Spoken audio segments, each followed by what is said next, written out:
Hey, KU fans, welcome back to KU Sports Extra. I'm Matt Tate, joined by Tom Keegan, and it's time for another episode. I mean, it just keeps getting better and better and better, and we keep adding things, and I mean, no. Are you watching Californication, or are you watching... That does keep getting better KU Sports and better Extra. and better. New to you, right? Californication? New to me. I'm on season 1. I plowed through 4 episodes. Terrific. Great show.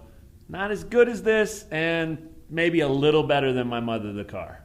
Way better than My Mother the Car. Okay. Definitely. I'll give you that. All right. Well, a big week in KU sports because everything's back in action. Women's basketball, men's basketball. The men off to a good start, and that's the good news. The men are off to a 3-0 start in conference play. They've got a big opportunity on Saturday to really put some distance between themselves and Iowa State, which I kind of looked at as the most tough challenger going into the season. So Bill Self said in his press conference this week, hey, it's a little too early to be talking about how good a position we're in this conference race, but if it's they his can job win, to say that. yeah, it is, and he's good at saying that. Yeah. But gosh, if they can win on Saturday, I don't know if it's too early after that. Well, here's the great news. You know, that's wow, good great news. New episode. Great news is that KU had two did. returning starters back this year. Yeah.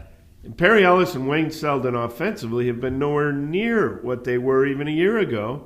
So the great news is if they can play to their potential, which should be better than they played last year, think of how good this team can become. Yeah, there's no way that anyone would have bought with those numbers, the stats that Wayne Selden and Perry Ellis have thrown up, that this team would be 14-2 with those guys playing that way. It's incredible. It speaks to coaching. It speaks to the talent of the young guys. And a little luck, too. I mean, you know, you got to make your luck, but they've had some things go their way. Well, it speaks to the huge improvement of Frank Mason more than it speaks to anything. Amazing Frank. What do you call him? Fearless Frank Mason. Fearless Frank, yeah. That's one of your best nicknames. Not quite on par with Gary Bedore nicknames, Gary Bedore, the king.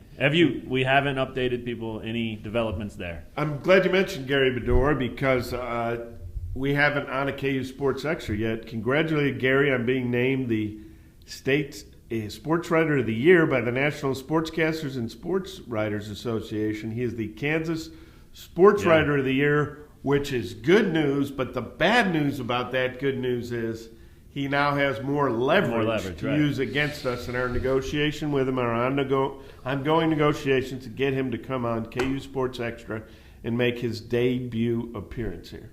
I think we might have missed the boat. I mean, this is going to be hard because this is his second time winning the award. Well, it is, but maybe we can get a sponsor. Okay. That can sponsor Gary's appearances on KU Sports Extra. That would be big. Anybody's interested in doing that, you know how to get a hold of us. It would be worth your money because maybe Gary would give you a nickname. Again, he is the king of the nicknames. But one of Tom Keegan's best nicknames, Fearless Frank Mason. And it speaks for itself. Describes him perfectly. What's the bad news this week, Tom? Not just with Gary, but with KU Sports. The bad news is Bonnie Ball just has no sizzle this year. They're not winning games, and they're doing it in a joyless fashion. I mean, it wasn't that long ago that Angel Goodrich, for my mind, made Allen Fieldhouse a go-to, a must-see. They didn't draw a lot of fans, but to me, she made that team a must-watch. If I didn't go to the games, I'd watch them on TV.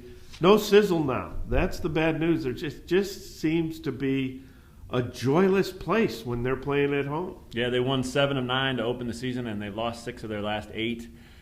It's another way of saying what I was trying to say. Yeah, you know, sizzle, though, is a much better word. My uncle, who's no longer with us, but when they moved to California, my aunt and my uncle took us to the beach. First time I'd ever seen the ocean. I was way too old, and I'm not going to tell you for this story. But we went for sunset, and he's standing right in my ear, and as the sun's setting into the ocean, he said, look, keep watching. He's a New Yorker, big mustache. He says, as soon as it hits the water, you can hear it sizzle. And in my ear, right behind me, he's going, sss.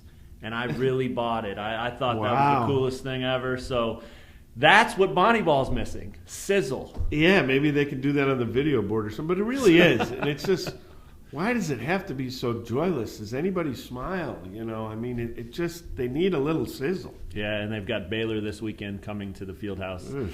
Probably not going to find much sizzle there. That's a little scary, but that's the good news. That's the bad news. What's next?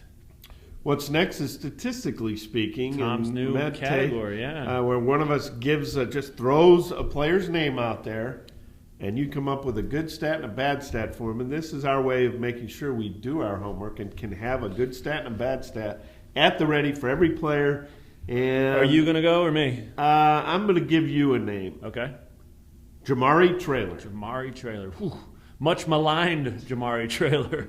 The guy's been that guy that people take their eyes and they roll them, or they hold their breath whenever he does something. But he's done some good things, and I'll tell you what one of them is.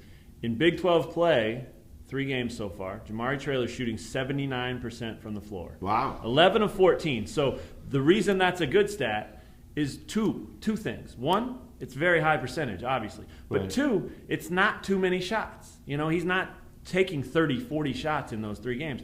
He's taking the shots that are there. Against Baylor, he was fantastic. 6 of 7 in that game. He really was. And he hasn't played quite that well since that game. But again, 2 of 3 and 3 of 4, I think, in the next 2. So he's making the shots he's taking, and that's definitely a good stat. He's a good ball handler. Yeah, he's shown that too. Doesn't always make great decisions when he picks up his dribble, but he can get around guys. He gets He's a little fast. out of control, yeah. The bad stat, though, it also pertains to Big 12 play with Jamari Traylor, and that's that he's averaging 4 fouls a game. So that could be a part of the reason that he's only taken 14 shots. Again, he's made 11 of them, that's good, but 4 fouls, he fouled out of 1 game. I think that's something that, with the lack of depth at big man, you don't want to put Landon Lucas out there any more than you have to, and Jamari Traylor's got to stay on the floor. So good stat, 79%. Bad stat, 4 fouls a game on average in Big 12 play. That's got to change a little bit. You do want him playing physically, but if you're going to foul someone, make it count. Right. And try not to get in foul trouble. Yeah, let's move on to prediction time. And let's talk KU Iowa State Saturday night in Ames, Iowa. College game day will be there. You know what that does. We've seen what that does to the field house and the KU fans here. It gets them fired up all day. As Self's called it an infomercial. 24-hour infomercial. It's a great way to put it, because it is. You turn on ESPN, it doesn't matter what they're covering. If it's NASCAR, it's still talking about KU sports somewhere, KU basketball. So they'll KU do that. Sports Extra, whatever. Whatever. They'll do that with Iowa State all day Saturday, and that'll get that place frenzied. There's no question about it. It's already tough to play even on a Wednesday night. It'll be sizzling. Sizzling. I love it. Well, give me your prediction then. KU, Iowa State. Iowa State coming off a tough loss to Baylor. Yep. That's factual. Here's your prediction on one. Okay, the ball is in the air. Naz Long has just put it up with 8 seconds left. I'm hearing chariots of fire. Kansas is up 2, and the ball goes through the net. Iowa State wins it with a buzzer-beating 3. 3-pointer. With 8 seconds left, Kansas doesn't get it done at the other end, and Iowa State wins by a point. Where was the shot? The corner? Left corner. Yeah, I thought so. Good shot. It was a good shot. He's a good player. They're hard to guard because everyone can shoot threes. That's exactly right. Well, you know how hungry they're going to be, too. This team, more than any team probably in the Big 12 Conference, so much wants to beat Kansas. They all do. But this team, it goes to a higher level. I think they get it done. I'm with you. I don't think it'll be quite as dramatic. Neither will I. But I've got Iowa State by 7 in this game, and I think it's going to be a 2-3-point game the whole way and then some free throws salted away at the end. How would we know how a game's going to end? We just told them. Oh, okay. There will be players on both sides of the coin, though, that play well. Who's your primetime pick for Kansas at Iowa State? Wait. Oh, my gosh. Naz Long has already been taken, and let me tell you that. Oh, yeah. Naz Long has been taken. I have to take a Kansas player here. Yep. Take your time. Oh, man, this is not coming through, all the congestion. Oh, man. It's unbelievable. You want me to go? Well, I think I can do it. I think Wayne Selden's going to have a bounce-back game here, and it's just not going to be quite enough. But he's overdue to really start making some shots closer to the rim, and he's been missing them. Yeah, missing them badly, too. It seems like one of those things where if just one of them will fall, it might take some of the pressure off, and he might relax when he gets to the rim. Right now, he looks like he's forcing it big time. He does, and sometimes, you got to bottom out and really get the ugly ones out of the way to bust the slump. Sometimes you got to know when to hold them and know when to fold them. Not really. No. Okay, my bad. That's Kenny Rogers. Yeah, same thing. My bad. All right, I'm going to go with Perry Ellis. I think that Bill Self's comments about Perry Ellis being a fraction away from really breaking out, really coming on, really stepping on the floor and believing he's the best player. I think those were a calculated move by Self to really try to lift this guy's confidence. Perry's struggling. He's kind of gone up and down all year. He's put up numbers at times, but even with those, he still doesn't look free and loose and comfortable and confident. And I think Bill Self was talking through us, which he does often, directly to his players. And in that case, it was directly to Perry Ellis, telling him, hey, you are the best player on the floor a lot of nights that we play on either side. So go out there and do that. And I think hearing that from his coach rather than hearing the other side of the coin, I think Perry's going to have a big game. I think he's a tough matchup for Iowa State, too, and they don't have a ton of length or anything that can bother him. So this is a good game for him to have a good game. Yeah, I think it would be a huge – and it's Didn't funny. Didn't he have 30 against them last year in the Big 12 tournament? Yeah, exactly. And how funny is it that we just said, hey, this team's 14-2 without those two guys playing that well, and you pick one of them to have your primetime pick, and I pick the other. Right. We didn't even rehearse that. Well, it just was here, and I had to rub my temples and find out what was in there. Yeah. Have you done that often, or is that something you Yeah, and some of the stuff that's in there, frankly, I wouldn't talk about on a family show. I mean, I probably shouldn't admit that, but that's the truth. Right. Do you ever, just a question that I'm sure everyone watching is wondering after kind of hearing that, do you ever just find nothing in there? Too often. Yeah. I was afraid of that. Definitely. Like right now. I have no idea where I am or what I'm doing. Or Fair enough. Well, you do know how to do this, and that's the most obnoxious man in sports. Let's finish it off with our favorite segment, the most obnoxious man in sports. Who you got this week? John Elway. I mean, the game is barely over. The gun sounds, and you're the scapegoat, John Fox. And John Fox probably knew it was coming. There was a great picture of them looking at each other after the game, and it was mutual disdain. And, John Fox is a heck of a coach. Did a great job everywhere he's been. And you're going to blame him? Or is it Peyton Manning, through John Elway, firing John Fox? I don't know what it is. Or is it John Elway wanting Peyton Manning to retire, so he fires his coach? What do you think it is?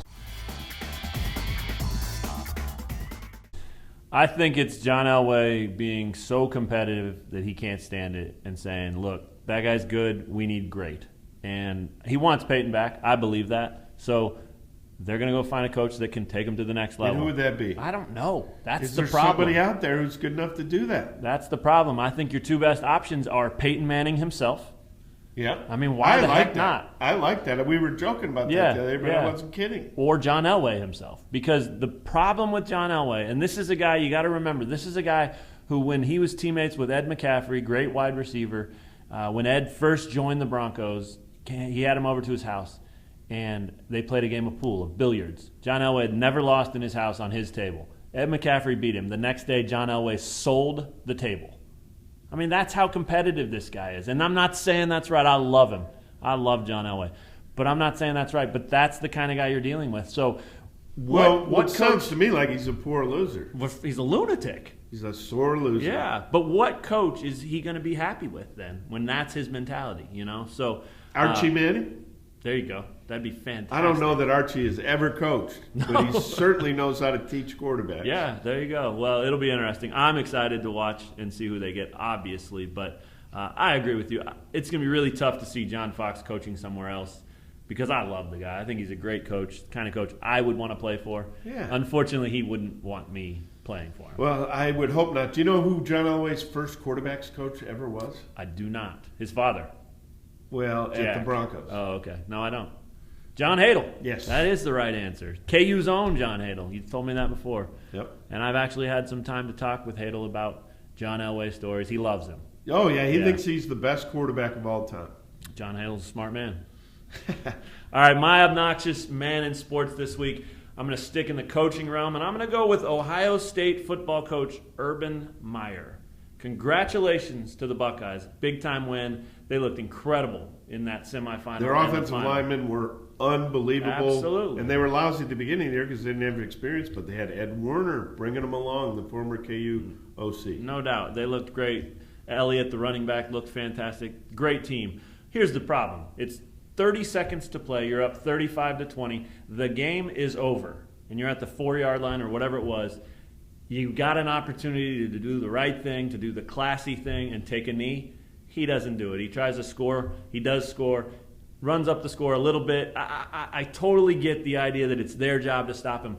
But the problem is that game was over. Your objective as a coach is to win football games. And the winning play right there would have been to take a knee. What if someone got hurt? What if, some fluky thing happened? I mean, just a bad decision, an obnoxious decision. Then the next morning at the national championship press conference, someone asked him about it, which was great. He needs to answer that.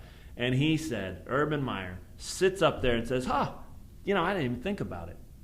Malarkey. Oh, whoa, you dropped a malarkey on Urban Meyer. I had to do it. Man, you are vicious. Not up here. There's no way he hadn't thought about it. He knew exactly what he was doing. Horse feathers. Yeah, what he said. It's ridiculous. But it doesn't take away anything. They were the best team, and they deserve the championship. Unbelievable stuff coming out right now. So before we go any farther, and before some of that stuff that's in your head, kind of spills out that shouldn't, we're just going to end it right there.